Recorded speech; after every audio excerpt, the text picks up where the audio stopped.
Bonjour et bienvenue dans cette nouvelle vidéo de la rubrique l'EFT sur le bout des doigts.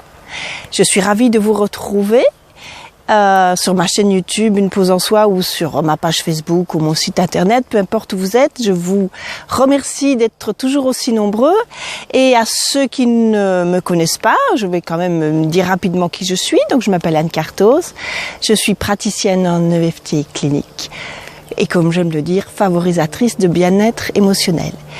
Et je vous invite, si ça vous intéresse, à vous abonner sur ma chaîne, sur ma page Facebook, etc., ma newsletter, comme vous voulez. Sur le site www.poseensoi.com quand même. Voilà, donc dans cette nouvelle vidéo d'aide à l'EFT, à la gestion des émotions, comme on arrive en cette période d'examen, même si vous n'avez pas réalisé des examens cette année-ci, l'échec, ça fait partie de notre vie.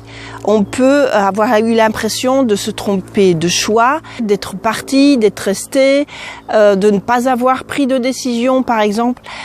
Tout cela nous fait penser qu'on peut se sentir nul, en échec, d'avoir tout raté. Enfin bon, voilà, énormément de possibilités comme émotion. Et comme vous le savez, l'EFT, c'est une technique de libération émotionnelle. Donc déjà, je vous invite, si vous avez ce sentiment d'échec, de vous poser cette question: quelle émotion est-ce que je ressens en y pensant? Si c'est du chagrin, de la culpabilité, de la colère, etc.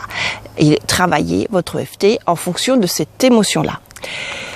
Et pour en revenir à ce sentiment d'échec, je vous invite à considérer l'échec comme plutôt pas un sentiment d'avoir perdu, de vous être trompé, mais d'avoir ce sentiment que cet échec, éventuellement si vous voulez l'appeler toujours comme ça, en parlant en français correct quelque part, vous donne la possibilité de faire autre chose peut-être, de faire un meilleur choix qui vous tiendra, qui vous réussira encore mieux, qui sera bien meilleur pour vous.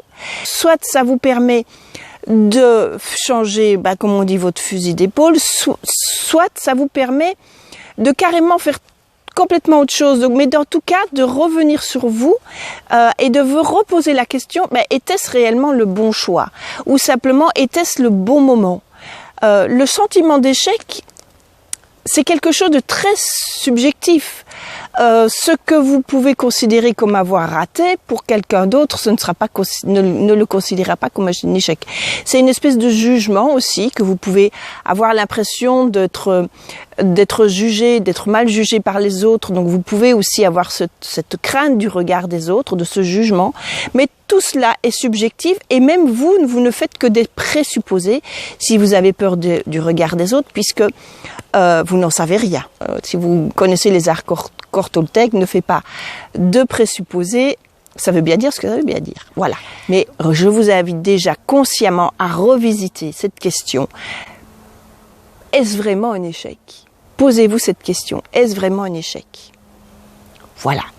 Vous avez la possibilité de transformer cet échec, cette erreur, ce petit ratage, ce petit peut mieux faire, par exemple, qu'on pourrait quand on était enfant, on nous disait voilà, peut mieux faire.